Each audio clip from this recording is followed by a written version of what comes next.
शुरू करते हैं। अभी एंडोक्राइन सिस्टम क्या होता है, किसी को इसके बारे में थोड़ा बहुत पता है कि एंडोक्राइन सिस्टम हम किसको बोलते हैं? तो कोई भी बोल सकता है एक सेंटेंस में।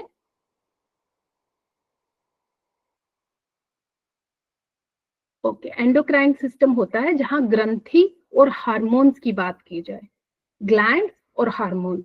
ओके, अब इसमें अगर आप देखोगे आगे,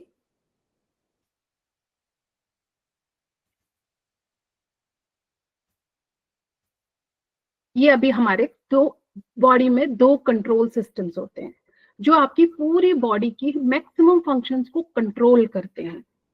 एक होता है बड़ा कंट्रोल सिस्टम, वो है नर्वस सिस्टम, और दूसरा कंट्रोल सिस्टम होता है एंडोक्राइन सिस्टम। तो थोड़ी सी बात हम नर्वस सिस्टम की करेंगे क्योंकि इनका बहुत सारा आपस में लेना देना है, तो इसलिए हम थोड़ी सी बात नर्वस सिस्टम की करेंगे यहाँ पे।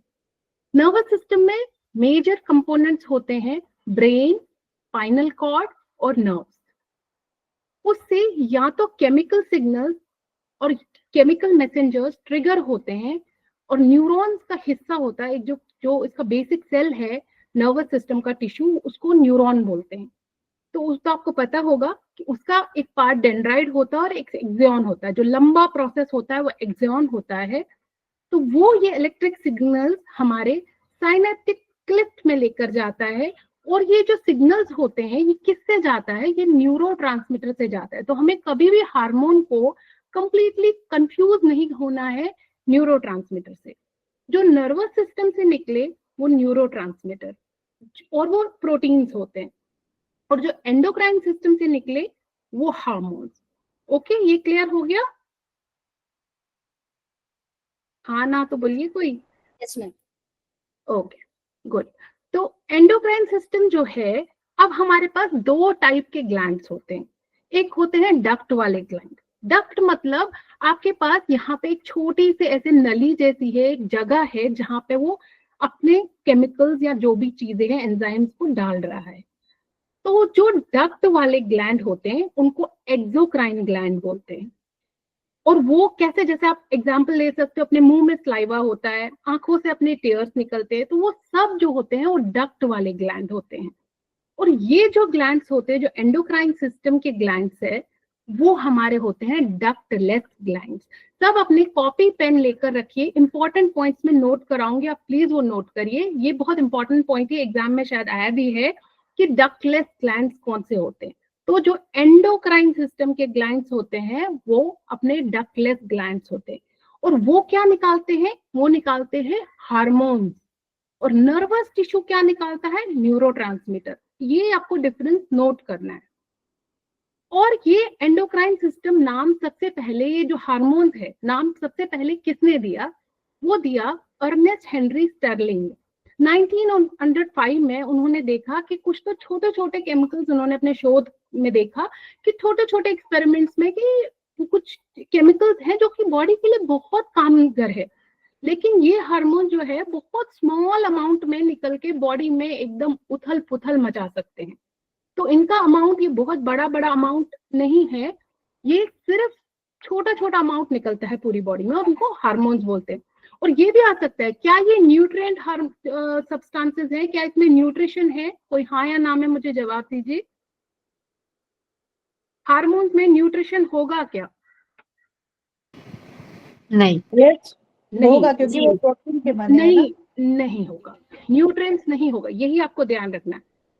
प्रोटीन न्यूरोट्रांसमीटर का होता है, हार्मोन्स केमिकल सब्सटेंसेस है, इवन इफ उसमें प्रोटीन कहीं कहीं होता है, लेकिन वो न्यूट्रिएंट प्रोवाइड नहीं करते हैं बॉडी को, वो सिर्फ फंक्शनल रिस्पॉन्सिबिलिटी के लिए होते हैं। तो ये आप एक पॉइंट नोट कर लीजिए अपने कॉपी में, और ये नाम भी नोट कर लीजिए। दो ये पीपीटी में आपके साथ शेयर करूंगी, still you note important points. अब आगे है, ये मेजर अपने हार्मोन ग्लैंड्स है, जो अपने बॉडी में ग्लैंड्स है। मुझे कोई बताएगा क्या hypothalamus part of endocrine system होना चाहिए? हाँ या ना में कोई बताइए, होना चाहिए कि नहीं होना चाहिए? हाँ। आपने हाँ होना चाहिए। नहीं होना चाहिए। हाँ, नहीं जो बोल रहा है वो क्यों बोल रहा है नहीं होना चाहिए? क्योंकि master of the master gland है और ये डक्ट और नॉन डक्टलेस ग्लैंड को कंट्रोल करता है। नहीं, ऐसा नहीं है। ये इसलिए नहीं कुछ लोग सोचते होगा क्योंकि वो सोचते हैं कि ये ब्रेन का पार्ट है, और जो कि सही बात है। हाइपोथैलेमस एक बहुत स्पेशल ग्लैंड है जो कि दो फंक्शंस करता है। उसमें छोटे छोटे न्यूक्लियस होते हैं जो कि ब्रेन का भी काम करते हैं। तो ब्रेन का कौन सा हिस्सा है, ये एग्जाम में क्वेश्चन आया है। तो एक होता है ना mid brain, fore brain, hind brain, ये किस ब्रेन का पार्ट है? Mid brain. Mid brain, no, fore brain. Note करिए, हाइपोथैलेमस फोर ब्रेन का पार्ट है और ये एंडोक्राइन सिस्टम का भी पार्ट है। तो ये दोनों चीजें निकालता है। ये न्यूरोट्रांसमीटर भी प्रोड्यूस करता है, हार्मोन भी प्रोड्यूस करता है। तो ये बड़ा स्पेशल है अपने लिए, सबसे बेस्ट। इसीलिए इसको मास्टर ऑफ मास्टर बोलते हैं, क्योंकि ये बहुत ही खतरनाक है। अपने मास्टर, जो हमारा मास्टर पिट्यूटरी है, उसका भी मास्टर है, क्योंकि ये तो ब्रेन का भी पार्ट है। तो इट हैज स्पेशल फंक्शंस।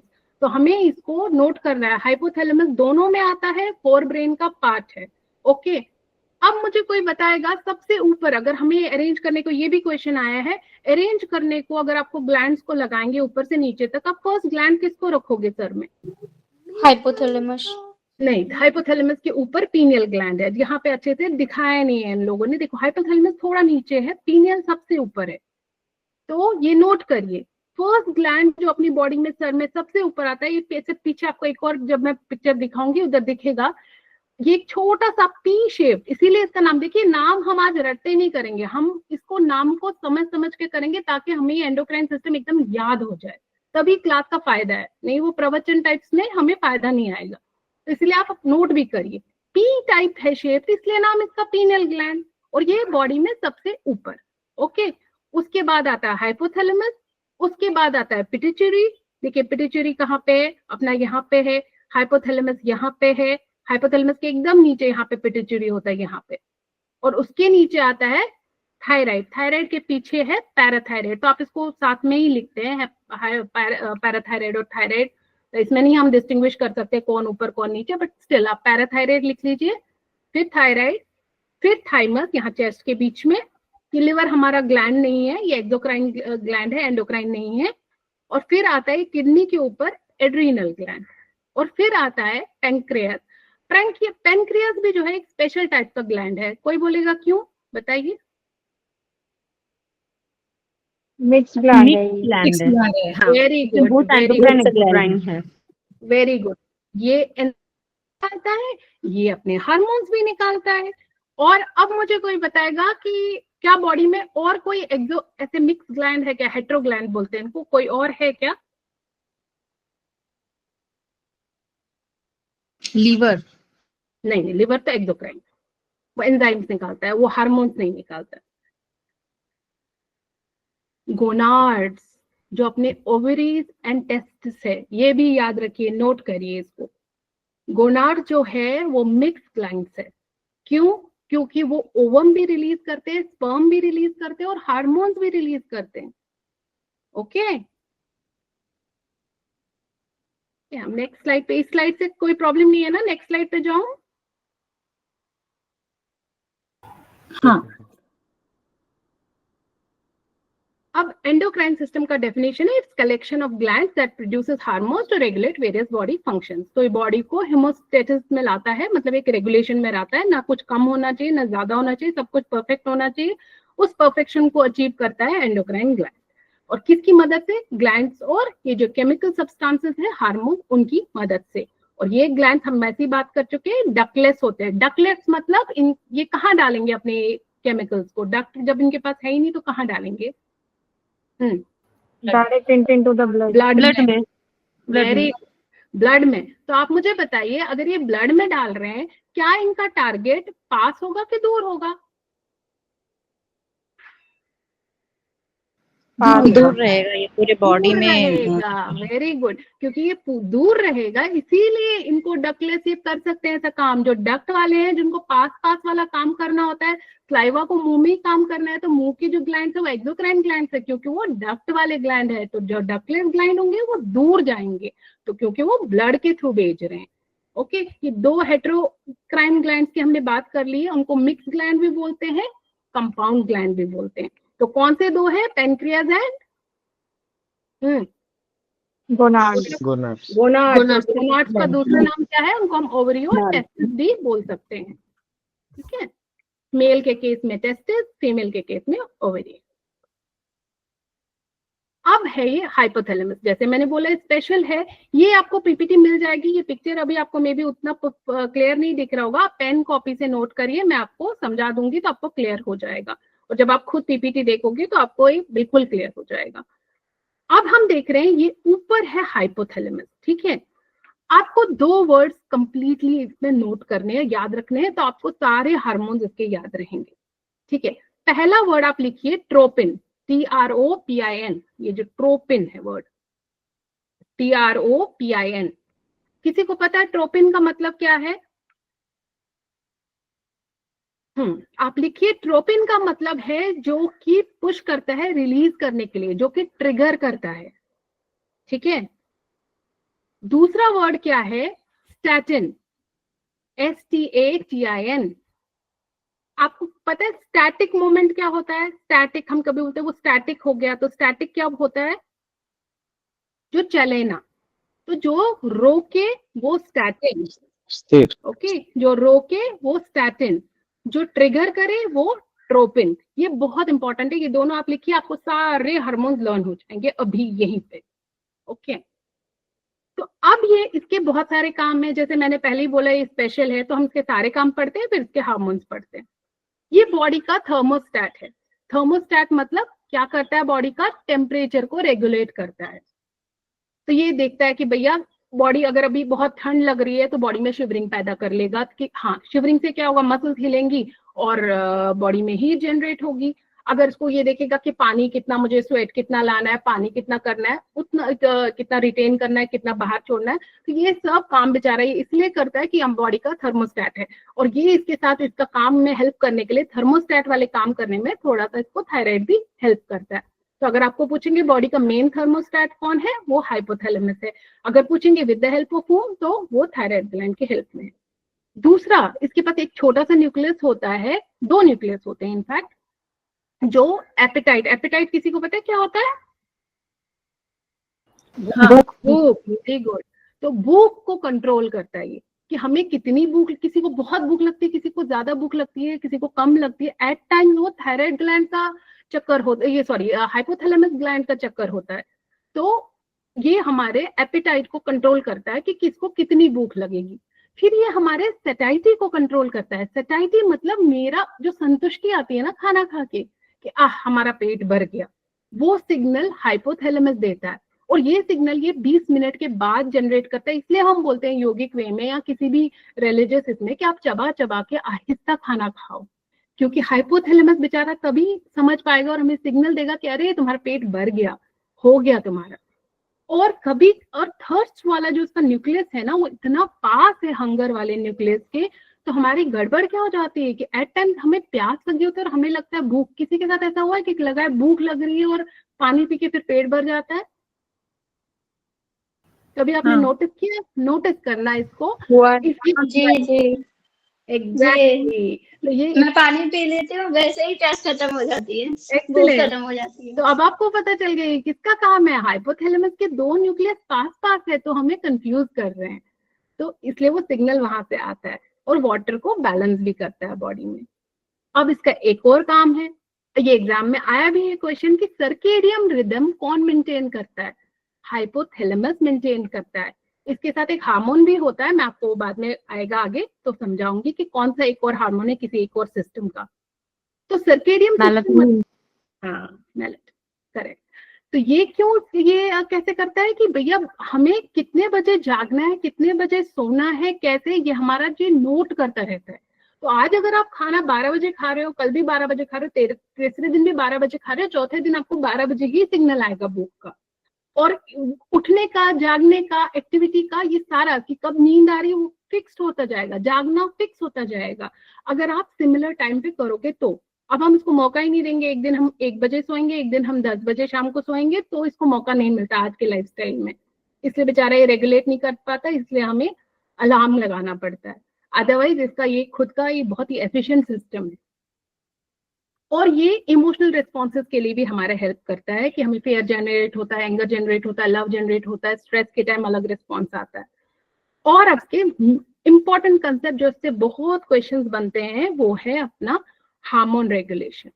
तो इसमें अब तो आपने नोट कर लिया, ट्रोपिन क्या है, रिलीज करता है, और स्टैटिन क्या है, रोकता है। इनहिबिट भी रोकने को बोलते हैं, इनहिबिट भी एक वर्ड लिख लीजिए, वो भी रोकने को बोलते हैं।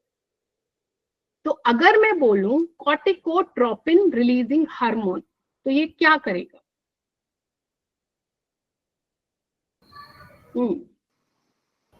गेस करिए। रिलीज करने में हेल्प करेगा। Very good. और कॉर्टिकोट्रोपिन कहाँ से निकलेगा? आपको क्या लगता है, ये स्ट्रेस हार्मोन से रिलेटेड कुछ लग रहा है क्या? एड्रिनल ग्लैंड से निकलेगा। ये आगे एड्रिनल निकलेगा, अभी तो ये सिर्फ पिट्यूटरी से बात कर रहा है। जो हाइपोथैलेमस है वो डायरेक्टली पूरी बॉडी से बात नहीं करता है, वो बीच में लाता है, क्योंकि मास्टर ऑफ मास्टर है। आपने घर में देखा है कि कभी कभी क्या होता है, पापा लोग हमसे, आप ऐसे याद करो कि ये पापा है, कभी कभी कुछ बातें पापा लोग मम्मी के थ्रू पास करवा देते हैं, हमसे डायरेक्ट बात नहीं करते, बट वो मास्टर ऑफ मास्टर होता है, एक्चुअली उन्हीं का मास्टर प्लान होता है। जो मम्मी टाइप्स है वो पिट्यूटरी है, वो पापा टाइप्स मेन जो है वो हाइपोथैलेमस है। तो ये हाइपोथैलेमस को बोलेगा कि भाई फटाफट एड्रिनल ग्लैंड्स को बोलो कि और हार्मोन निकाले, वो स्ट्रेस हार्मोन। ओके, मैं बताती हूँ आगे वो किस सिचुएशन में क्या होता है। उसी तरह अब थायरोट्रोपिन, अब वो किसको ये बताएगा, पिट्यूटरी को, पिट्यूटरी आगे बताएगा किसको, थायराइड ग्लैंड को। निकालो भाई निकालो, थायराइड हार्मोन निकालो। देखो नाम से ही पता लग रहा है कि नहीं लग रहा है, थायरोट्रोपिन, राइट। फिर उसी तरह से ग्रोथ हार्मोन को, अब growth hormone releasing hormone GHRH। अगर आपके एग्जाम में आए ग्रोथ हार्मोन कहां से निकलता है तो क्या लिखोगे? और आया भी है ये क्वेश्चन, पिट्यूटरी। Very good. और अगर आए ग्रोथ हार्मोन रिलीजिंग हार्मोन तो क्या लिखोगे? Hypothalamus, correct. तो उसी तरह से ग्रोथ हार्मोन इनहिबिटिंग हार्मोन, इसको सोमेटोस्टैटिन भी बोलते हैं। तो जो इनहिबिट करेगा ग्रोथ को वो भी यही निकालेगा कि भैया अभी नहीं निकालना है, इस बच्चे को अभी ग्रो नहीं होना है, बहुत ग्रो हो गया, इसके ग्रोथ हार्मोन बहुत हो गए हैं। तो it will tell pituitary to stop, कि नहीं अभी डोंट रिलीज ग्रोथ हार्मोन। तो ये इंस्ट्रक्शन दे रहे हैं, ये मास्टर ऑफ मास्टर है। तो अब हमें याद हो गया ये क्या निकालेंगे पहले, ये corticotropin CRH releasing hormone, corticotropin releasing hormone, that is for gonads का instruction to pituitary. Thyrotropin releasing hormone TRH, that is thyroid gland का इंस्ट्रक्शन। ग्रोथ हार्मोन का इंस्ट्रक्शन रिलीजिंग हार्मोन, इनहिबिट रुकना कब है वो भी। एंड देन गोनोडोट्रोपिन, तो किसको इंस्ट्रक्शन देगा गोनोडोट्रोपिन? पिट्यूटरी को, ताकि ओवरीज और टेस्टिस काम करें। Very good. And then prolactin PRH और PIH, that means you have to release prolactin releasing factor, prolactin inhibiting factor। रोकना है या प्रोड्यूस करना है, क्या? प्रोलैक्टिन। तो प्रोलैक्टिन किससे रिलेटेड होता है? मिल्क से रिलेटेड होता है। तो वेरी गुड। तो ये बोलेगा कि निकालना है मिल्क कि नहीं निकालने की जरूरत है। तो it will tell that to pituitary and pituitary will further tell it to the memory glands. और उसके बाद आफ्टर दीज 7 हार्मोन्स, ऑलमोस्ट ये 7 है आई थिंक, 1 2 3 4 5 6 एंड 7, यस। तो ये 7 हार्मोन के बाद ये 2 और हार्मोन निकालता है which are very interesting, oxytocin and vasopressin. इसको हम एंटीडायरेटिक हार्मोन ADH भी बोलते हैं। Do you know why they are special? आपको क्यों लगता है स्पेशल होंगे? बिकॉज जब ये यहां से निकलते हैं, in our pituitary we have actually they say 2 lobes but we have 3 lobes. एक बहुत ही छोटा सा सेंटर में लोब होता है, मैं आगे उसकी बात करूंगी। ये जो है बैक लोब में, पोस्टीरियर लोब में, सी दे आर डायरेक्टली कमिंग, सीधे आ रहे हैं। सो दे विल बी न्यूरोट्रांसमीटर्स, वो सीधे नर्व से आ रहे हैं, राइट। तो यहाँ पे दे आर न्यूरोट्रांसमीटर्स, ये दोनों काम करते हैं, ऑक्सीटोसिन और वेसोप्रेसिन जो कि एंटी ADH है, वो they are both neurotransmitters and hormone. So when they are going down from hypothalamus to pituitary, they are going as neurotransmitter. When they are further going to the blood system from pituitary, जब वो blood system से pituitary से जाएंगे तब वो hormone बन के जाएंगे. ये क्लियर हुआ क्या कि इसमें किसी को डाउट है? ओके, जिसको क्लियर हुआ वो मुझे एक बार बता देगा, रिपीट करेगा प्लीज. गाइस अटेम्प्ट लर्न हो जाएगा इससे आपको. जब ऑक्सीटोसिन और वैसोप्रेसिन पिट्यूटरी में आएंगे हाइपोथैलेमस से, तब वो न्यूरोट्रांसमीटर का काम करेंगे, और जब पिट्यूटरी से भाग के अपने टारगेट ऑर्गन्स पे जाएंगे तब वो हार्मोन्स का काम करेंगे. Excellent, excellent. और वैसोप्रेसिन का काम क्या है? वो एंटी ड्यूरेटिक हार्मोन है, तो वाटर को रीएब्सॉर्ब करेगा, वाटर को निकलने नहीं देगा. नेफ्रॉन नाम की आपने कोई चीज पढ़ी होगी यूरिनरी सिस्टम में, वहां पे वो मैक्सिमम वाटर को वापस जब हम एब्सॉर्ब करते हैं, दैट इज वैसोप्रेसिन का काम. और अगर वो ऐसे ही निकलता जाए, हम अगर वैसोप्रेसिन बराबर नहीं होगा तो विल गो टू लू, मतलब हम बाथरूम में ही रहेंगे, हम सिर्फ सुसु करते रहेंगे पूरा दिन. तो इसीलिए वो काम वैसोप्रेसिन का है कि एंटी ड्यूरेटिक, वो देखो ड्यूरेटिक वही होता है कि पानी निकालना, तो एंटी ड्यूरेटिक हार्मोन है ये, इसको नाम वैसोप्रेसिन भी है. और ऑक्सीटोसिन का मैं भी आगे बताऊंगी, इट्स वेरी इंपॉर्टेंट हार्मोन, ये एग्जाम में आया है. और इस वैसोप्रेसिन की वजह से ही it regulate blood pressure also. Okay, clear? इस स्लाइड में किसी को डाउट है इन हार्मोन्स में? याद हो गया है सबको? हाँ. Should I move ahead? हाँ, yes. Okay. Now this hypothalamus, it's very special. अब तो न्यूरोट्रांसमीटर्स भी निकालता है. अभी एग्जाम में आता था, आज तक आता है कि which is the like mood regulator hormone, और एक जेनरिक टर्म दे देते हैं हैप्पीनेस हार्मोन्स करके, एंड वही आंसर हम उसको फटाफट आंसर डाल देते हैं कि डोपामिन है, ये है, गाबा है, हम ऐसे करके डाल देते हैं. इफ दे विल पुट, आज की डेट में अभी वो लेवल बढ़ता जा रहा है, तो हमें इन हार्मोन्स को थोड़ा सा, हमें इन न्यूरोट्रांसमीटर्स को थोड़ा सा और ढंग से देखना पड़ेगा. और ये सब न्यूरोट्रांसमीटर हमारे योगा करने से निकलते हैं. ओके, तो अगर डोपामिन है, that is a reward hormone. तो अगर आप मुझे बताते हो कोई बच्चा आज की डेट में वो एडिक्टेड हो गए हैं मैगी की तरफ या शुगर की तरफ, या हम लोग भी शुगर की तरफ एडिक्टेड हो गए, वो किसकी वजह से है? वो ये डोपामिन की वजह से है. उनको रिवॉर्ड महसूस होने लग जाता है.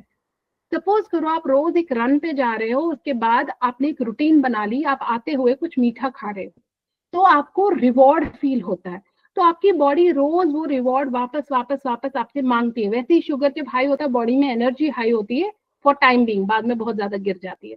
तो हमारे को ये डोपामिन का किस्सा है सारा.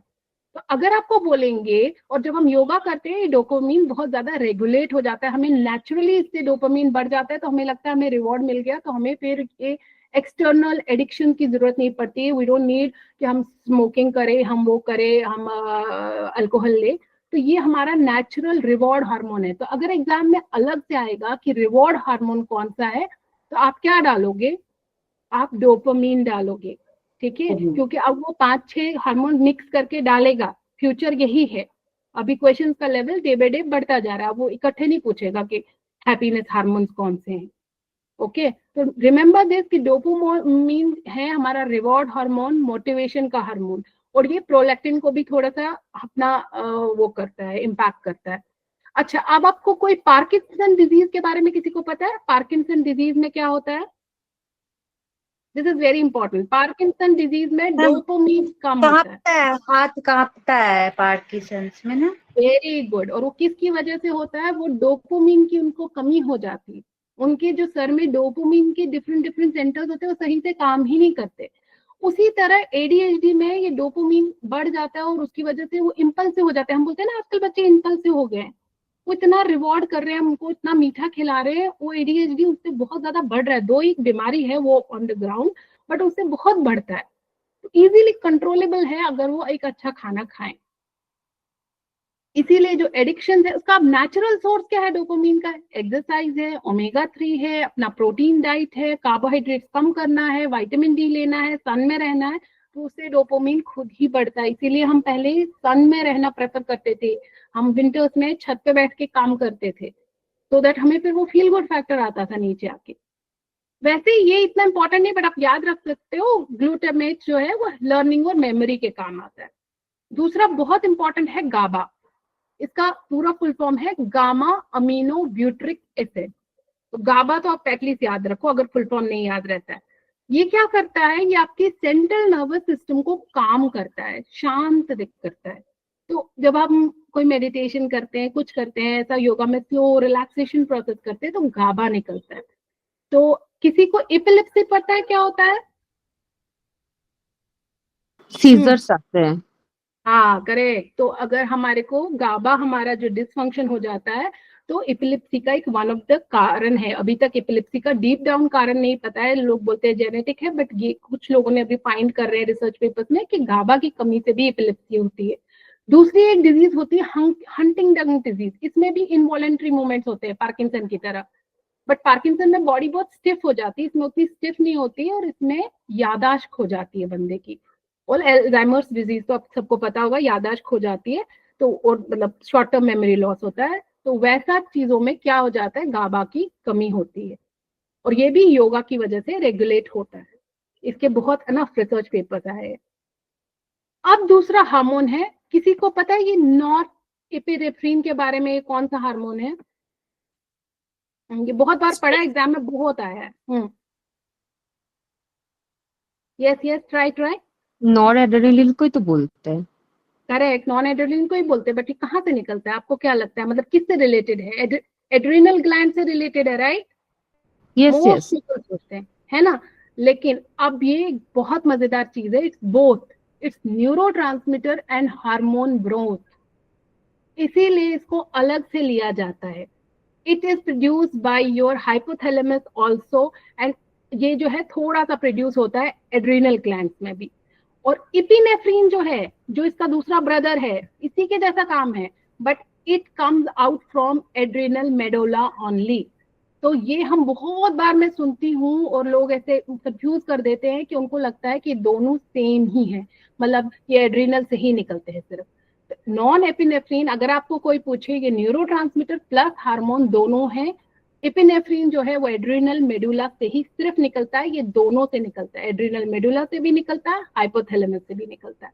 एंड अनदर मेजर डिफरेंसेस, इसका क्वेश्चन आया था कि हार्ट पे किसका इफेक्ट ज्यादा होता है, उसमें एपिनेफ्रिन भी था, नॉन एपिनेफ्रिन भी था। तो epinephrine effects more on your heart, और जो आपका नॉन एपिनेफ्रिन है वो कहाँ इम्पैक्ट डालता है? On blood vessel. Okay, this is the difference, ये नोट करिए अपनी जगह पॉइंट।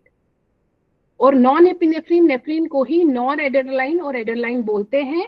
ये दोनों फ्लाइट और फाइट रेस्पॉन्स में हेल्प करते हैं स्ट्रेस के, जो आपको शायद पता होगा कि जब कोई शेर आएगा हमारे में अंदर हार्मोन निकलेंगे, हम फ्लाइट कर जाएंगे, और कभी कभी हम वो फाइट भी करते हैं, जो हमें पता है कि हम यहाँ इस चीज से फाइट कर सकते हैं, उस टाइम हम फाइट करते हैं। तो जब स्ट्रेस हार्मोन निकलते हैं उस टाइम हमारा सिंपैथेटिक नर्वस सिस्टम एक्टिवेट होता है। तो अगर क्वेश्चन आए सिंपैथेटिक नर्वस सिस्टम एक्टिवेटेड है, कौन से दो हार्मोन निकलेंगे ज्यादा? कॉर्टिसोल और नॉरएपिनेफ्रिन। हाँ, नॉरएपिनेफ्रिन भी निकलेगा, एपिनेफ्रिन भी निकलेगा, but epinephrine will effect on your heart and non-epinephrine will effect more on your blood vessels.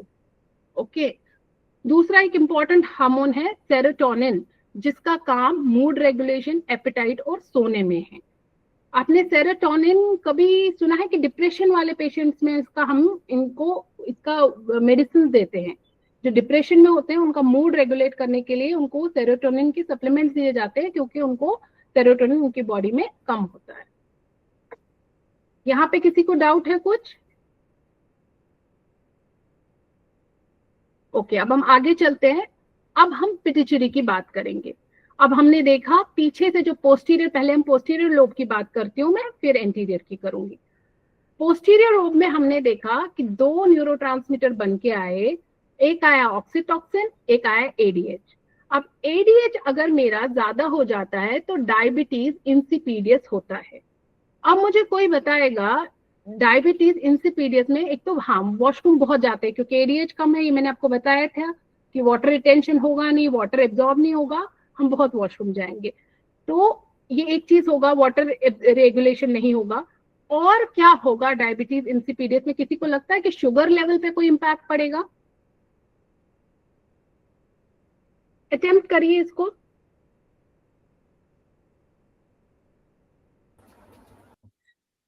Diabetes में क्या होता है, शुगर लेवल क्या हो जाती है? बढ़ जाता है, क्रेज हो जाता स्पाइक हो जाता है। हाँ, तो अगर एग्जाम में ये आए लेकिन डायबिटीज इंसिपीडियस से ऐसा कुछ नहीं होता। अब आप पूछेंगे इसका नाम डायबिटीज क्यों है? अभी आप नोट करिए, डायबिटीज वर्ड का मतलब है टू गो। पुराने जमाने में हमारे पास ब्लड टेस्ट नहीं होता था, तो जो भी लोग वॉशरूम बार बार जा रहे हैं तो उन्होंने उनका नाम डायबिटिक रख दिया कि भाई डायबिटीज है इनको, ठीक है। तो डायबिटीज का मतलब है बार बार वॉशरूम जाना, ना कि शुगर बढ़ना।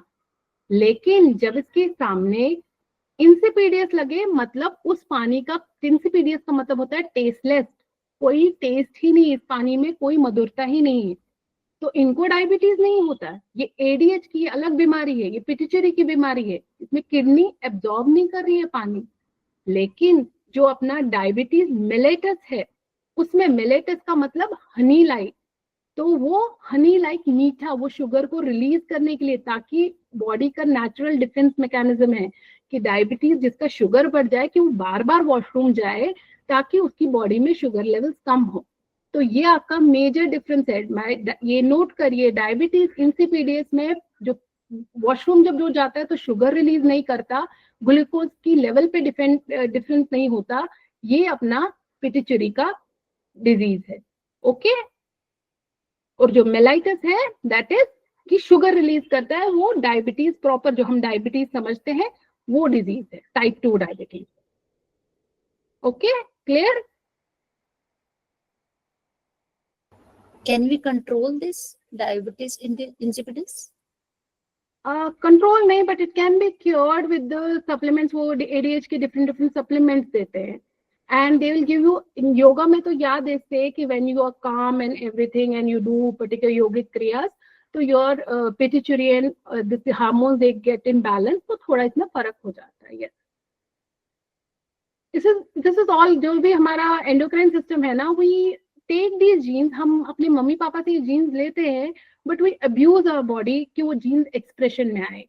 अगर आप डॉक्टर मैं नाम भूल गई, डॉक्टर डीन ओरिन, शायद doctor dean, I remember the first name, तो वो बोलते हैं कि 3 मंथ्स में, वो बहुत बड़े कार्डियोलॉजिस्ट थे, वो बोलते हैं कि आपका 3 मंथ्स में कोई भी जो जीन एक्सप्रेशन है वो कंट्रोल हो सकता है या वो स्टार्ट हो सकता है, अगर आप बॉडी को सिर्फ 3 मंथ्स या अब्यूज करो या 3 मंथ्स उसको अनदर डायरेक्शन में लेके जाओ।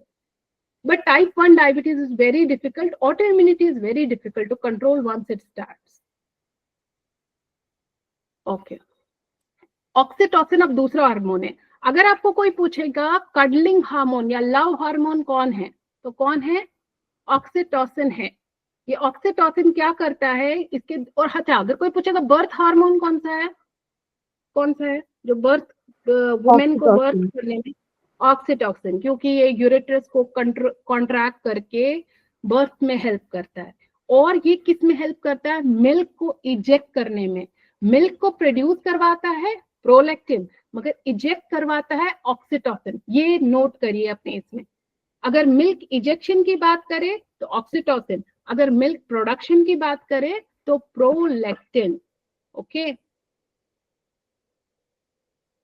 उसके बाद है मिडिल वाले। अगर हम मिडिल वाला लोब देखेंगे तो मिडिल वाला लोब जो है वो मेलानिन प्रोड्यूस करता है। मेलानिन किसी सबको ही पता होगा, लड़कियों को तो सबको पता होगा जो सनस्क्रीन लगाती हैं, है ना।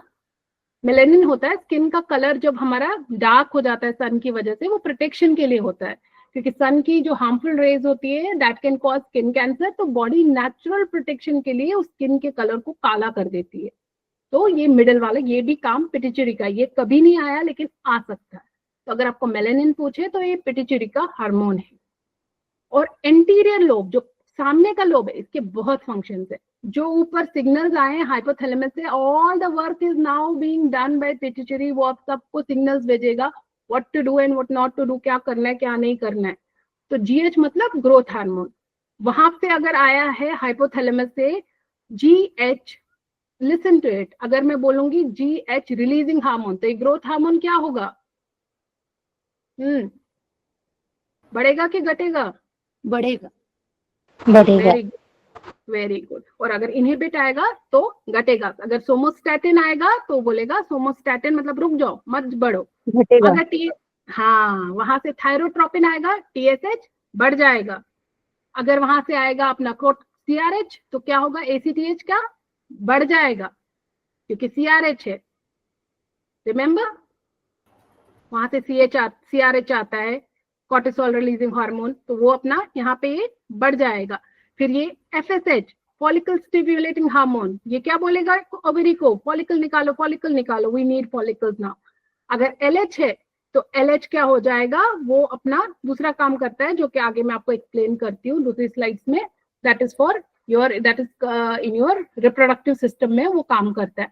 अच्छा, मुझे ये बताइए, एग्जाम में आया था, क्या मेल्स में भी एलएच का कोई रोल होता है? एफएसएच एलएच का पिक्चर में भी दिख रहा है हमारे को, होता है। सी मेल्स में एलएच जो होता है, है, काम के लिए। हाँ, टेस्टोस्टेरोन निकालता है मेल्स में। अब मेरा एक और क्वेश्चन है, क्या फीमेल्स में टेस्टोस्टेरोन होता है? हाँ, कम मात्रा में। वेरी गुड, हाँ, होता है कम मात्रा में। क्या एलएच ही उसको निकालता है? ये नोट करिए, नहीं निकालता। वो उन्होंने क्वेश्चन में एलएच ऐसे कॉमन डाल देते हैं ये लोग, लेकिन एलएच फीमेल्स में नहीं निकालता है। फीमेल्स में टेस्टोस्टेरोन जो है आपका एड्रिनल ग्लैंड और फैट सेल्स वगैरह निकालते हैं, ठीक है, तो ये नहीं निकालता है। एलएच का काम बेसिकली फीमेल्स के लिए अपना एस्ट्रोजन और प्रोजेस्टेरोन क्रिएट करना है, एलएच एफएसएच का, और यहाँ पे उसका काम टेस्टिस में मेल्स के लिए टेस्टोस्टेरोन निकालना है। तो note it down, LH male testosterone, वैसे मैंने शायद लिखा है आगे स्लाइड में, चलिए हम आगे पढ़ेंगे। अब अगर ग्रोथ हार्मोन हमारा बढ़ जाता है तो एक बीमारी होती है गिगैंटिज्म। अब मुझे बताइए, ये बच्चों में होगी बड़ों में?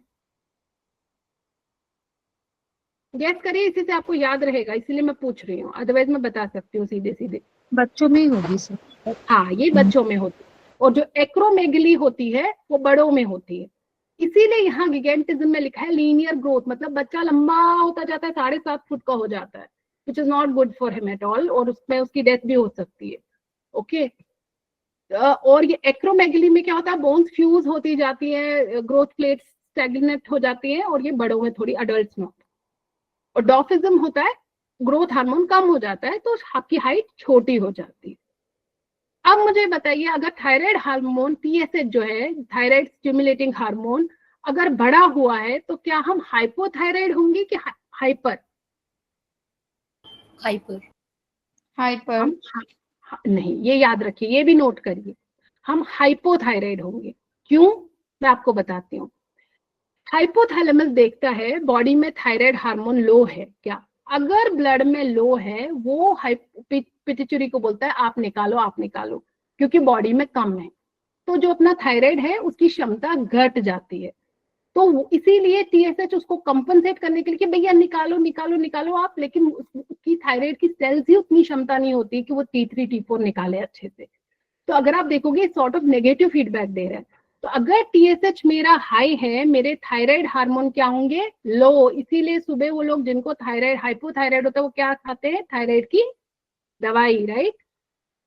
देखा है आपने कि थायराइड की दवाई खाते हैं सुबह रोज?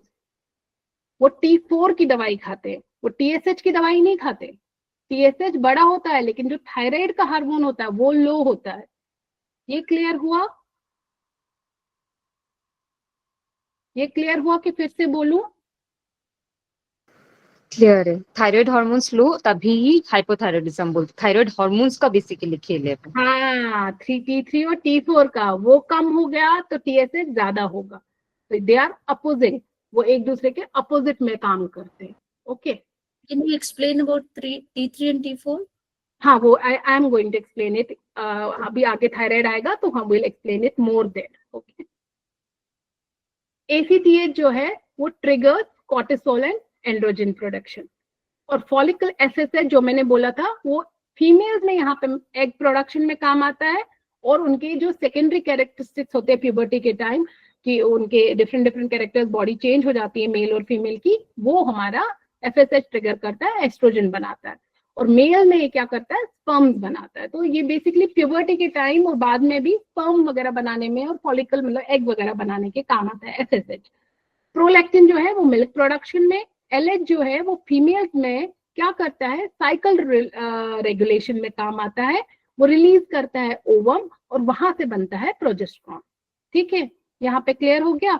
और मेल्स में बनाता है टेस्टोस्टेरोन, लेकिन टेस्टोस्टेरोन फीमेल्स में ओवरी बनाती है और एड्रिनल बनाता है। इतना आप याद रखिए कि LH मेल्स में टेस्टोस्टेरोन बनाता है, फीमेल्स में ये काम एड्रिनल ही करता है। अब ये आपका थायराइड है। थायराइड के हैं 3 hormone, T3, T4 and calcitonin. T3 जो है उसका अमाउंट छोटा होता है, इसका फुल फॉर्म है ट्राई आयोडोथायोरीन। तो इसको आयोडीन चाहिए होता है अपने काम करने के लिए, दोनों को, T3 T4 को, इसीलिए इसके बीच में ये आयोडो वर्ड लगा है, आयोडीओ। ट्राई आयोडोथायोरीन इसका मतलब होता है T3। T4 होता है थायरोक्सिन। तो एग्जाम में आता है कि थायराइड का मेन हार्मोन कौन सा है, तो मेन हार्मोन जो है वो थायरोक्सिन है। तो लोग जो सुबह रोज खाते हैं वो थायरोक्सिन है। ठीक है, और ये अगर आयोडीन की डेफिशिएंसी है, बिकॉज दे नीड आयोडीन, वो कन्वर्ट करने T3 T4 बनाने के लिए आयोडीन चाहिए होता है, और अगर आयोडीन की डेफिशिएंसी पुराने जमाने में होती थी तो ये सेल खराब हो जाती थी थायराइड की, तो गॉइटर होता था, गला मोटा हो जाता था और हमको हाइपोथायराइड हो जाता था। लेकिन आज की डेट में आयोडीन भर के है, because we are having iodised salt खाते हैं हम आज, अब ये ऑटो इम्यूनिटी की वजह से होता है। तो हाइपर थायराइड जब होता है, क्या होता है, थायराइड एक्स्ट्रा प्रोड्यूस होता है, तो उस डिजीज को ग्रेव्स डिजीज बोलते हैं। और अगर हाइपो होता है, अगर ऑटो इम्यूनिटी की वजह से होता है, तो उसको हशीमोटो बोलते हैं। और अगर ये कम हो गया दोनों, तो ब्लड में सिग्नल जाता है हाइपोथैलेमस को वो कि भैया थायराइड कम हो गया है, वो TRH thyro releasing hormone produce करता है, पिट्यूटरी को सिग्नल देता है कि TSH थायराइड को स्टिमुलेट करो, थायराइड को स्टिमुलेट करो, और TSH बढ़ जाता है। क्लियर? इसमें कुछ डाउट है? इसमें क्या सिम्टम्स होते हैं? थायराइड के बहुत सारे सिम्टम्स होते हैं। आपका जैसे अगर आपका थायराइड बढ़ गया तो हार्ट बीट बहुत ज्यादा बढ़ जाएंगी, आप बार बार वॉशरूम जाओगे, आपकी मसल्स में टायर्डनेस होगी, आपका कैल्शियम एब्जॉर्प्शन में प्रॉब्लम होगा। ये और कुछ सिम्टम्स ओवरलैप करते हैं ग्रेव्स और हशमटो में, जैसे ब्रेन फॉग है, वो दोनों में होता है टाइम। और जब अगर थायराइड स्लो हो गया तो आपको ठंड लगती रहेगी, आपकी बॉडी में हीट नहीं जनरेट होगी, BP लो हो जाएगा, हार्ट सिंक होने लगेगा, नींद आती रहेगी, और हाइपर में नींद नहीं आएगी। कभी कभी कुछ भी कोई ओवरलैप भी होता है सिम्टम में, तो देयर आर मेनी सिम्टम्स। और उसमें लिबिडो आपका कम हो जाएगा। Okay, thank you. वेलकम। फिर अच्छा, अगर ये क्वेश्चन आए, हमसे पूछा जाता है largest gland of the body, ये आया है एग्जाम में, largest gland of the body कौन है? सिर्फ ग्लैंड बोला मैंने, एक्सोक्राइन एंडोक्राइन ऐसा कुछ नहीं बोला, gland. Liver. Liver, very good. But अगर ऐसा क्वेश्चन आए, ये ध्यान रखिएगा, अगर ऐसा आए लार्जेस्ट एंडोक्राइन ग्लैंड, तो कौन सा होगा? Thyroid. Thyroid, yes. So remember this कि largest endocrine gland of body is thyroid, और थायराइड का काम सिर्फ T3 T4 का नहीं है, कैल्शियम एब्जॉर्प्शन का भी है। ये कैल्शियम में बहुत सही खेल खेलता है with the help of PTH। Thyroid के पीछे से बूंद जैसे 4 छोटे छोटे ग्लैंड्स होते हैं जिनको हम बोलते हैं पैराथायराइड। पैरा मतलब थायराइड के पीछे, तो ये जो पीछे वाले होते हैं ये PTH नाम का हार्मोन प्रोड्यूस करते हैं, और थायराइड करता है कैल्सिटोनिन। और ये दोनों आपस में एंटीगोनिस्ट होते हैं। एंटीगोनिस्ट मतलब एक बड़ा दूसरा कम होगा, दूसरा बड़ा वो कम होगा, तो दोनों ऐसा नहीं होता, साथ में नहीं बढ़ते, एक बढ़ता है तो दूसरा कम होता है, एक दूसरे को बैलेंस करते हैं ये। ठीक है, तो इसका बैलेंसिंग मैं आपको नेक्स्ट स्लाइड में दिखाती हूँ कैसे होता है। देखिए क्या होगा, ये ब्लड में हमने कैल्शियम को देखा। जब ये बॉडी ब्लड में कैल्शियम को देखती है और जो ही ये देखती है कि कैल्शियम बढ़ गया तो ये थायराइड को बोलती है कैल्सिटोनिन निकालो, कैल्सिटोनिन निकालो, अपना जो कैल्शियम है वो बढ़ा हुआ है, उसको क्या करना है, कम करना है। तो कम कैसे करेंगे, ब्लड से निकाल के हड्डियों में अलग अलग जगहों पे डिपॉजिट कर दो, ओके, मेनली इन बोन्स। ठीक है, तो ये हो जाता है, ये कैल्शियम हो जाएगा फिर से बैलेंस में। और अगर ये कहीं से कैल्शियम अब दिखा उनको कि कम हो गया, कैल्शियम लेवल्स फॉल हो रही है, तो पीटीएच को एक्टिवेट कर देते हैं। अरे भाई कैल्शियम कम हो रहा है, कैल्शियम इज वेरी इंपॉर्टेंट, वो अपना स्पाज्म फिर आ जाएंगे, नहीं तो मसल में अपना इलेक्ट्रिक कंडक्ट नहीं होगा, एक्सॉन पोटेंशियल नहीं चलेगा, तो इसलिए बॉडी गड़बड़ा जाएगी। कैल्शियम कम हो गया, पीटीएच फटाफट कैल्शियम बढ़ाने के लिए ऑस्टोक्लास्ट सेल्स को रिलीज करता है और वहां से वो क्या करता है, किडनी को बोलता है कि भैया जितना कैल्शियम है पानी में, तुम्हारे यूरिन में, उसको एब्जॉर्ब कर दो। इंटेस्टाइन को बोलता है कि एब्जॉर्ब करो, डोंट लेट इट रिलीज, को जाने मत दो फीकल मैटर में। और अगर इस पैराथायराइड में गड़बड़ हो गई इस ग्लैंड में, तो भले बॉडी में कैल्शियम ओके हो, लेकिन फिर भी ये अपना गलत काम करता रहता है और उसी से किडनी स्टोन्स हो सकती है। अगर ये पैराथायराइड हार्मोन में कुछ ट्यूमर्स हो या कुछ हो, तो उसकी वजह से ऐसा हो सकता है।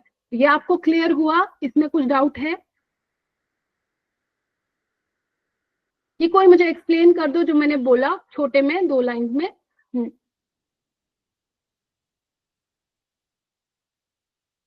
Yes girls, explain it to me, दो कोई भी, गर्ल बॉय कोई भी।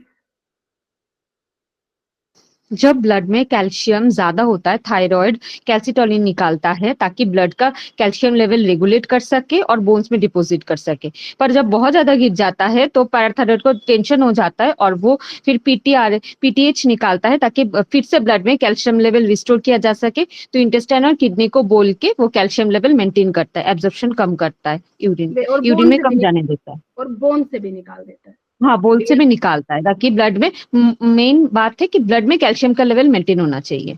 Yes, exactly, excellent, thank you. चलिए नेक्स्ट है अपना थाइमस। ये थाइमस बड़ा इंटरेस्टिंग ग्लैंड है। ये ग्लैंड क्या है कि अपने अडल्टहुड तक ही रहता है, बाद में रहता नहीं है, तो ये बचपन का ग्लैंड है और इसका हार्मोन है थाइमोसिन। और ये क्या प्रोड्यूस करता है, ये टी सेल प्रोड्यूस करता है। टी सेल क्या करते हैं, किसी को पता है टी सेल क्या करते हैं, किसमें हेल्प करते हैं? इम्यूनिटी में फाइट करने में। वेरी गुड, इम्यूनिटी में फाइट करने में। तो ये अपनी मैक्सिमम, ये इतना अनोखा ग्लैंड है कि ये बर्थ से पहले प्रोड्यूस हो जाता है बच्चे में। मतलब जो बच्चा पेट में ही होता है माँ के, तो ये स्टार्ट इन प्रेगनेंसी ओनली, ये अपना काम करना शुरू करता है और मैक्सिमम अपना सेल्स बना के अडल्टहुड में, प्यूबर्टी के बाद ये खत्म हो जाता है। ऑलमोस्ट इट्स वेरी स्मॉल और मोस्टली बहुत लोगों में तो इट जस्ट डिसअपियर्स। तो अपने T cells, whatever T cells we need for life, ये क्रिएट करके रख देता है। इसलिए हमें अपने बचपन में बच्चों को अच्छे से सूर्य नमस्कार करवाना चाहिए, एक्सरसाइज कराना चाहिए, अच्छा खाना देना चाहिए, क्योंकि उनकी इम्यूनिटी मैक्सिमम उनकी टीनेज तक बिल्ड होगी और वो immunity that will carry forward till their life. तो ये पूरी जिंदगी इनके काम आने वाली है। ओके, ये देखिए ऐसे लिखा है मैंने, ये यहाँ पे होता है इस लेवल में, यहाँ लंग्स के बीच में, और इन्फेंट्स में भी इट्स इजीली सीन। प्यूबर्टी में मैक्सिमम साइज हो जाता है और बाद में इसका फंक्शन एंड साइज दोनों ही डिक्रीज हो जाता है। और इसका मोस्टली काम है टी सेल प्रोड्यूस करना और हमें इम्यूनिटी देना। अब आता है एड्रीनल ग्लैंड। एड्रीनल ग्लैंड के 2 हिस्से हैं, एक है कॉर्टेक्स, कॉर्टेक्स मतलब ऊपर वाला हिस्सा, और मेडुला मतलब अंदर वाला हिस्सा। ये एग्जाम में क्वेश्चन आया है, नोट करिए। कॉर्टेक्स से कौन कौन से हार्मोन्स, क्वेश्चन था कि कौन कौन से हार्मोन रिलीज होते हैं, तो कौन कौन से होते हैं, कोई पढ़ो इसके लिए मेरे लिए इन तीनों को। Mineralocorticoids, glucocorticoids, sex hormones. Very good. Mineralocorticoid में एल्डोस्टेरोन आता है, ग्लूकोकॉर्टिकॉइड में सारे कॉर्टिसोल जो स्ट्रेस हार्मोन्स है वो आते हैं, सेक्स हार्मोन्स में एंड्रोजन और एस्ट्रोजन आता है। और मेडुला में जो हार्मोन्स निकलते हैं, जो हमने बात की थी, एपिनेफ्रिन, आपको याद है एपिनेफ्रिन और नॉर एपिनेफ्रिन, उसको कैटेकोलामाइंस भी बोलते हैं। ये भी एग्जाम में क्वेश्चन आया है कि कैटेकोलामाइंस कहाँ से निकलते हैं, तो कहाँ से निकलते हैं, एड्रिनल मेडुला से निकलते हैं। बीच के हार्मोन्स है ये, क्योंकि देखो स्ट्रेस क्या है, बड़ी चीज है, बीच की चीज है, ऐसे याद रखो। तो स्ट्रेस हार्मोन्स बीच से निकलते हैं और इनको नॉन एड्रेनाइल और एड्रेनाइल भी बोलते हैं, एपिनेफ्रिन, नॉर एपिनेफ्रिन भी बोलते हैं। और जो अपना नॉन एड्रेनाइन है वो कहाँ से और निकलता है apart from this medulla part, और कहाँ से निकलता है? Hypothalamus. Hypothalamus. Very good, hypothalamus. और उसका काम क्या होता है? Which effects on heart more, heart पे कौन ज्यादा इफेक्ट करता है, एड्रेनल की नॉन एड्रेनल? एड्रेनलिन। हाँ, एड्रेनलिन। और ब्लड वेसल्स पे नॉर एड्रेनलिन। ठीक है, अब ये थोड़ा डिटेल में है कि कौन से जोन से, आप यहाँ पे क्लियरली देख सकते हो विच इज कॉर्टेक्स। कॉर्टेक्स ये वाला जोन है ऊपर वाला, और मेडुला ये बीच का जोन है। तो ये आपको टिश्यू एरियाज याद करने की जरूरत नहीं है, जस्ट लीव इट। और अब सिर्फ हार्मोन्स याद रखो। मिनरलोकोर्टिकॉइड जो है वो मिनरल बैलेंस एल्डोस्ट्रोम के थ्रू, कि भैया कितना सोडियम होना चाहिए, कितना पोटेशियम होना चाहिए। सोडियम पोटेशियम भी ना एक बैलेंस में होना चाहिए, तभी इलेक्ट्रिक करंट वगैरह सब पास होता है, एक्शन पोटेंशियल जनरेट होता है प्रॉपरली, सब चीज काम करता है। तो इलेक्ट्रोलाइट बैलेंस को ये करता है मिनरलोकोर्टिकॉइड हेल्प। ग्लूकोकोर्टिकॉइड सारे, आप देखो कभी अभी कॉर्टिसोल बहुत बार आया है, अभी कॉर्टिसोन और कॉर्टिकोस्टेरोन भी आ सकता है, तो रिमेंबर दिस। और ये it doesn't only help in stress वाला thing, it also helps to regulate glucose, क्योंकि तभी इसका नाम ग्लूकोकॉर्टिकॉइड है। बिकॉज आपने देखा है जब हम भाग रहे हैं तब हमारा खाने का सिस्टम बंद हो जाता है और हमारे को ग्लूकोज रिलीज होता है बॉडी से ज्यादा। तो ये एक मैसेज देता है स्ट्रेस के टाइम, ग्लूकोज रिलीज करो, ग्लूकोज रिलीज करो। तो इसीलिए इसका नाम ग्लूकोकॉर्टिकॉइड है। और इसके 3 फॉर्म्स है, कॉर्टिसोल, कॉर्टिकोसोन और कॉर्टिकोस्टेरोन। तो ये आपको तीनों याद रखने। अनदर इज कि एंड्रोजन, एंड्रोजन है वो क्या करते हैं, वो मेल हार्मोन्स होते हैं, तो मस्कुलिनिटी जनरेट करते हैं। तो फीमेल्स में भी हमें मसल मास तो चाहिए ना, तो थोड़ा बहुत टेस्टोस्टेरोन हमारा जितना चाहिए इसी से जनरेट होता है। लेकिन अगर पीसीओएस होता है तो उसमें एंड्रोजन क्या होते हैं, हाई होते हैं। क्योंकि क्या होता है कि ज्यादा फैट प्रोड्यूस होता है और डीएचए उसमें कम, कुछ उसमें इम्बैलेंस हो जाता है, तो उनकी दोनों की जुगाड़ से क्या हो जाता है, स्ट्रेस भी हाई होता है पीसीओएस पेशेंट्स को, तो उनका ये एंड्रोजन बढ़ जाता है। इसीलिए बोलते हैं अगर उनका स्ट्रेस हम कम करते हैं, हम क्या करते हैं पीसीओएस पेशेंट्स को, मैंने देखा है मैक्सिमम हम योगा वाले हम सिर्फ भगा रहे होते हैं उनको, और इवन शुगर पेशेंट्स को हम देखते ही नहीं है। अगर उनको मेंटल स्ट्रेस के साथ फिजिकल स्ट्रेस बहुत ज्यादा हो जाएगा, इट शुड बी ऑप्टिमम, अगर बहुत ज्यादा हो जाएगा तो उनका एंड्रोजन बढ़ते हैं, कभी भी पतले नहीं होते, उनको कोई फर्क नहीं पड़ता। इसीलिए वो इतनी एक्सरसाइज करते हैं और मोस्टली द एक्सरसाइजेस फेल। तो उनको एक लिमिटेड पीरियड के लिए एक प्रॉपर एक्सरसाइज रूटीन होना चाहिए और फूड रूटीन एक प्रॉपर होना चाहिए। और ये जो मेडुला है वो जैसे हमने बात कर ली, वो एपिनेफ्रिन और नॉरएपिनेफ्रिन प्रोड्यूस करते हैं और सिंपैथेटिक एएनएस और पीएनएस का बैलेंस मेंटेन करते हैं। एक्चुअली एएनएस उसको सिंपैथेटिक नर्वस सिस्टम को ट्रिगर करते हैं अगर ये ज्यादा हो गया तो। उसके बाद पैंक्रियाज है। पैंक्रियाज में मैंने मैक्सिमम देखा है लोग 3 या 2 ही हार्मोन बताते हैं। आपको पता है कि आइलेट ऑफ पैंक्रियाज, जो पैंक्रियाज है, आइलेट ऑफ लिंगरहैंस जो है इसमें, वो कितने हार्मोन्स प्रोड्यूस करता है? 4। Very good, very good. तो इसमें याद रखिए ये अभी तक आया नहीं है, डेल्टा और गामा सेल्स के लिए आ सकता है। अल्फा और बीटा उन्होंने अभी 10,000 बार पूछ लिया। तो अल्फा जो है वो ग्लूकागॉन रिलीज करता है, बीटा जो है वो इंसुलिन रिलीज करता है, डेल्टा जो है वो सोमोस्टैटिन रिलीज करता है। सोमोस्टैटिन क्या होता है? Growth inhibiting hormone. ओके, जो हमें कहाँ से रिलीज होता था, और सोमोस्टैटिन और कहाँ से होता था? हाइपोथैलेमस। Very good, hypothalamus. और गामा से ये पैनक्रियाटिक पॉलीपेप्टाइड निकल रहा है जिससे हमारा एपेटाइट कंट्रोल होता है। तो आजकल बड़ा रिसर्च चल रहा है कि can we do something on this delta and gamma cells कि हमारा डायबिटिक जो पेशेंट है वो करेक्ट हो जाए उसका डायबिटीज, ये अभी चल रहा है। तो अभी तुम basically they are working on alpha and beta only कि इसी से वो बैलेंस करे हो। मैं आगे आपको बैलेंस दिखाती हूँ कैसे होता है। ये तो इसकी नॉर्मल वो है कि एक फोटोग्राफ है, देखिए जैसे हमारा कैल्सिटोनिन वाला पिक्चर था सेम वैसे ही है। अभी जब हमारा शुगर बढ़ गया, हाइपरग्लाइसेमिया हो गया, तो हमने जल्दी जल्दी इंसुलिन हमारा निकल गया, और उसने इंसुलिन ने क्या किया, उसने बोला सेल्स को कि भाई तुम अपना ग्लूकोज ले लो प्लीज, माइटोकॉन्ड्रिया को प्लीज एब्जॉर्ब कर लो, बहुत ज्यादा हो गया है बॉडी में। और उसने क्या कर लिया, उसको ग्लूकोज को रिमूव कर दिया, कहाँ से, लिवर से भी कर दिया, नहीं सॉरी इनहेबिट कर दिया लिवर को भी कि भैया और मत बनाओ। और उसने यहाँ से भी बोल दिया रफ एनआर को और ग्लूकोज मत बनाना, हमारा ग्लूकोज जो है ज्यादा हो गया है, और ग्लूकोज जो है वो डिक्रीज हो गया। और जो ही डिक्रीज हो गया तो हम नॉर्मल इसमें आ गए। बट इफ अगर वो ग्लूकोज लो होगा, अगर वो लो होगा तो क्या होगा, ग्लाइकोगॉन रिलीज हो जाएगा। ग्लाइकोगॉन रिलीज होगा, उससे क्या होगा, ग्लाइकोगॉन का इफेक्ट क्या है, ग्लूकोज को बढ़ाएगा, बट निकलेगा कब, जब ब्लड में कम होगा, लेकिन बढ़ाएगा। तो ग्लूकोज को जनरेट करता है ग्लाइकोगॉन, जी ग्लूकोज को जनरेट करता है, मगर निकलेगा कब, स्टार्टिंग पॉइंट कब होगा, जब बॉडी में ग्लूकोज उसको कम दिखेगा ब्लड में, तो वो निकालेगा, बोलेगा कि माइटोकॉन्ड्रिया को कि प्लीज अब आप ग्लूकोज मत यूज करो, लिवर को स्टिमुलेट कर देगा कि भैया ग्लूकोज रिलीज करो, रफ एनआर और स्मूथ एनआर को भी बोलेगा कि आप ग्लूकोज रिलीज करो ब्लड में। ओके, अमाइनो एसिड से करो, प्रोटीन रफ। अच्छा, रफ एनआर में क्या होता है, उसमें क्या, उसका फंक्शन क्या है सेल में रफ एनआर का, रफ एनआर का प्रोटीन, वेरी गुड। तो इसीलिए बोला है वो अमाइनो एसिड्स को बोलेगा कि क्या करो, उसको थोड़ा ग्लूकोज में प्लीज कन्वर्ट कर दो। और यहाँ पे स्मूथ एआर को क्या बोलेगा, वहां पे फैट होता है, लिपिड, तो फैट को भी बोलेगा कन्वर्ट कर दो ग्लूकोज में, सब कुछ ग्लूकोज चाहिए बिकॉज बॉडी को ग्लूकोज की जरूरत है।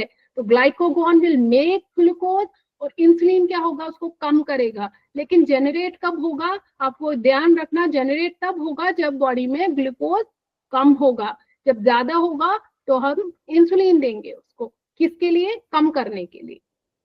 इसीलिए डायबिटिक पेशेंट्स को इंसुलिन दिया जाता है जिनका ये फंक्शन सही से नहीं चल रहा होता है बीटा सेल्स का, स्पेशली टाइप 1 डायबिटीज, जिनका इंसुलिन प्रोड्यूस ही नहीं होता है, तो उनका शुगर इतना हाई हो जाता है उनको बाहर से इंसुलिन हर खाने से पहले लेना पड़ता है। फिर हो गया अपना गोनाड्स, यही है अपना जो हमने पहले पढ़ा था कि मेल सेक्स हार्मोन्स होते हैं, एलएच जो है टेस्टोस्टेरोन करता है, एफएसएच जो है वो स्पर्म जनरेट करता है, और फीमेल्स के केस में और जो एस्ट्रोजन है वो सेकेंडरी कैरेक्टर्स बनाते हैं इसमें ओवेरी में, और मेंस्ट्रुअल साइकिल का रेगुलेशन करते हैं। प्रोजेस्टेरॉन जो है वो प्रेगनेंसी, मेंस्ट्रुअल साइकिल और एम्ब्रियोजेनेसिस में हेल्प करता है। इसमें एक बार टाइप 2 का भी क्लीन कर देंगे। ये टाइप 2 ही है बेसिकली। व्हाट इज हैपनिंग, अभी हम insulin we are giving them, but basically type 2 में अगर आप डीप में जाओगे तो आप यू विल अंडरस्टैंड कि बॉडी की जो सेल ग्लूकोज होता है present, there is enough glucose present in the blood, but cells are not ready to take it, the glucose quality is not good. और अगर वो क्वालिटी अच्छी नहीं रही बहुत साल तक, तो इसीलिए उनको फिर बाद में इंसुलिन पे डाला जाता है, क्योंकि सेल्स उसको इंसुलिन रेजिस्टेंस बोलते हैं, which is a big topic in itself. तो आप इंसुलिन रेजिस्टेंस पे कभी भी चेक करोगे तो बॉडी में फर्स्ट क्या होगा, फर्स्ट सिग्नल क्या होगा, इंसुलिन रेजिस्टेंस होगा। इंसुलिन बड़ा होगा और हम सेल्स को फिर ऐसी दवाइयां देते हैं कि जिससे बोले कि भैया ये तुम्हारा अच्छा इंसुलिन है, प्लीज एक्सेप्ट इट। फिर बाद में क्या हो जाता है, बाद में पेनक्रियास थक जाता है वो इंसुलिन प्रोड्यूस कर करके, एंड देन लेटर ऑन क्या हो जाएगा, लेटर ऑन वो इंसुलिन बनाना ही बंद कर देगा, तो हमें फिर इंसुलिन के इंजेक्शन लेने पड़ते हैं। लेकिन टाइप 1 में क्या होता है कि बीटा हमारी सेल्स ही खराब हो जाती है, बीटा सेल्स, तो इंसुलिन प्रोड्यूस ही नहीं होता है, तो there is no as such, अभी तक तो कोई क्योर नहीं है, हमें उनको इंसुलिन डालना ही पड़ता है, मोस्टली वो बच्चों के केस में होता है। Okay, clear? या thank you so much.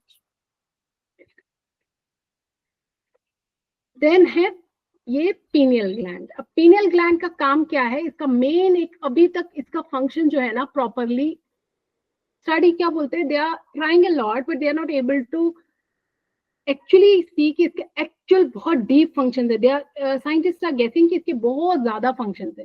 As of now इसके 2 फंक्शन हमें पता चले हैं कि ये मेलेटोनिन और सेरोटोनिन को रिलीज करता है। तो मेलेटोनिन हमने पढ़ा था किसके साथ काम करता है, ये एज ए क्लॉक काम करता है सर्केडियन रिदम के लिए। तो किसके साथ काम करता है, हमारा क्लॉक कौन है बॉडी में, सर्केडियन रिदम कौन मेंटेन करता है, हाइपोथैलेमस। Hypothalamus, very good. तो इसके साथ मेलेटोनिन काम करता है। क्या काम करता है मेलेटोनिन? वो देखता है करंट, अभी अभी क्या सिग्नल जा रहा है। जैसे if I will look into blue, अगर मैं ब्लू लाइट को कंटिन्यूअसली देखूं शाम को सनसेट के बाद कंटिन्यूअसली 5-6 घंटा, तो वो 5 घंटे का उसको एक फीडबैक जाएगा हाइपोथैलेमस को, मेलेटोनिन रिलीज होना कम हो जाएगा और फीडबैक जाएगा कि अभी तो दोपहर है, अभी ये बंदे को नहीं सोना है, तो हमारी क्लॉक ही वैसे बन जाएगी। तो मेलेटोनिन अगर ज्यादा प्रोड्यूस हो गया तो हमें अच्छी नींद आती है। इसलिए आफ्टर सनसेट हमें ब्लू लाइट को अवॉइड करना चाहिए। एक्टिविटी को आफ्टर 8-9 बिल्कुल अवॉइड करना चाहिए, डीप एक्टिविटी को। कुछ लोग होते हैं ना, रात को बोलते हैं कि टाइम नहीं मिल रहा, चलो 9 बजे एक्सरसाइज करते हैं। एक्चुअली वो डेट्रीमेंटल है बॉडी के लिए, अच्छा नहीं है उसमें। उनका फिर सर्कैडियन रिदम ही चेंज होता है एंड देन लेटर ऑन दे से कि हमारा हार्मोनल बैलेंस क्यों बिगड़ गया। तो ऐसा नहीं है कि अब 4 ही बजे, क्योंकि आजकल लाइफस्टाइल ऐसी हो गई है कि हम लोग इतना जल्दी नहीं सो सकते, but at least by 11-12 we should sleep and we should get up. मतलब हम इस सन के साथ गेट अप करने की कोशिश करनी चाहिए, इफ नॉट उसके 2 घंटे के with in 2 hours of sunrise हमें करना चाहिए, वो आइडियल है। और फिर अगर हम लोग एडजस्ट करते हैं, अगर हम फिर लेट उठते लेट सोते तो हमारा सर्केडियन रिदम भी वैसा बन जाता है। And people are saying it's not harmful. अभी आज की डेट में साइंटिस्ट कह रहे हैं कि नहीं उतना हार्मफुल नहीं है, लेकिन यौगिक वे में तो इट्स वेरी हार्मफुल। तो यही हमें मेलेटोनिन का खेल होता है। तो जितना ब्लू लाइट एक्टिविटी दोगे उतना मेलेटोनिन कम प्रोड्यूस करेगा। तो शाम को इसलिए वी शुड वाइंड अप, हमें बर्ड्स की तरह एक्सरसाइज करना चाहिए शाम को, फिर उसके बाद हमें अपना वाइंड अप रूटीन करना चाहिए ताकि हमारा मेलेटोनिन सही मात्रा में प्रोड्यूस हो। और दूसरा ये सेरोटोनिन भी करता है जो कि मूड अपलिफ्टर होता है, जो कि डिप्रेशन में इसका देखिए कितना रोल है सेरोटोनिन का डिप्रेशन में। अगर आपको कोई आए कि एंटी डिप्रेसेंट्स कौन से होते हैं, तो ये अगर आपको ऐसे, पिछली बार एक मेडिसिन का नाम आया था सिग्नोफ्रेनिया के लिए, उसी तरह ये आ सकता है, इसीलिए मैंने इस मेडिसिन का नाम लिखा है, सिलेक्टिव सेरोटोनिन रीअपटेट इनहिबिटर, SSRI। ये कहते हैं एंटी डिप्रेसेंट होते हैं। तो क्योंकि सेरोटोनिन क्या है, वो मूड बूस्टर है, वो यूफोरिया क्रिएट करते हैं बॉडी में, डिप्रेशन से बाहर निकालते हैं। और इसीलिए कहते हैं रनर्स हाई। किसी ने बहुत फास्ट रन की है क्या कभी, या जंपिंग भी की है, तो आपको जंपिंग करने के बाद कुछ खुशी महसूस होती है? किसी को नहीं होती? होती है ना, होती है ना। तो वो खुशी हमारे को सेरोटोनिन देता है। तो अगर हमारे को एग्जाम में अलग से आए यूफोरिया कौन देता है, तो हम उसमें डोपामीन नहीं लगाएंगे। डोपामीन रिवॉर्ड का हार्मोन है और सेरोटोनिन मूड बूस्टर और यूफोरिया का हार्मोन है। तो हमें ये याद रखना है। और ये हमें किससे, अगर हम सब ब्राइट सन में भी जाएंगे तब भी हमारे को होता है। इसीलिए ये सीजन में डिप्रेशन बढ़ जाता है। अगर विंटर सीजन होता है उसमें डिप्रेशन बढ़ता है, तो उन लोगों को आजकल ब्लू लाइट देने लगे, ब्लू लाइट थेरेपी में रखने लगे हैं, क्योंकि उनको उसकी बहुत कमी होती है। तो उनको उल्टा ब्लू लाइट देते हैं कि भैया आपका सेरोटोनिन थोड़ा हाई हो जाए, आप बिल्कुल डिप्रेस हो, आप सोते रहते हो 24 घंटे, वैसा। और प्रोटीन डाइट देते हैं। और मेलेटोनिन की तो हमने बात कर ली है। और अगर आपको पर्टिकुलर ये जरूरी नहीं याद रखना, बट आप रख सकते हो, SCN करके न्यूक्लियस होता है, which is the main central and primary clock of the brain, जो सर्केडियन रिदम्स को मेंटेन करता है। ओके, इसमें कोई, हाँ जी, तो क्या हम ये कह सकते हैं कि ओवर स्लीप का कॉज सेरोटोनिन है? वन ऑफ द कॉजेज होता है, बट सेरोटोनिन किससे बूस्ट हो हमें वो भी तो देखना पड़ेगा ना। It's very complicated. जो एंडोक्राइन सिस्टम है, ये सब ग्लैंड्स एक दूसरे के साथ बहुत ज्यादा कॉम्प्लिकेटेड है, ये सब मिक्स हो जाता है। बट हाँ, उनका मेन जो आज की बोलते हैं डिप्रेशन का कारण है, वो सेरोटोनिन हो सकता है। और मेलेटोनिन की भी लोग कभी कभी क्या हो जाता है, जिनको जेट लैग वगैरह होता है, उनका मेलेटोनिन उस टाइम सडन अजीब टाइम पे इतना हाई हो जाता है कि वो सोते रहते हैं उस टाइम पे। तो कभी इतना लो हो जाता है कि वो बिल्कुल जागते ही रहते हैं। कुछ लोग तो बिल्कुल जागते रहते हैं। कुछ पायलट्स को तो मेलेटोनिन का सप्लीमेंट देना पड़ता है फॉर सम टाइम, कि उनका वो जो बायोलॉजिकल क्लॉक है वो वापस सेट हो जाए। Thank you. Thank you. Any questions? कोई क्वेश्चन है पर्टिकुलरली? सेरोटोनिन का एक यूज है यूफोरिया। क्या बोला आपने? यूफोरिया का क्या है? Mood booster and euphoria. Euphoria का मीनिंग क्या है? यूफोरिया मतलब बहुत खुशी, बहुत एकदम खुशी जब बनाते। हाँ, तो इसके बारे में आपको कुछ और पूछना है?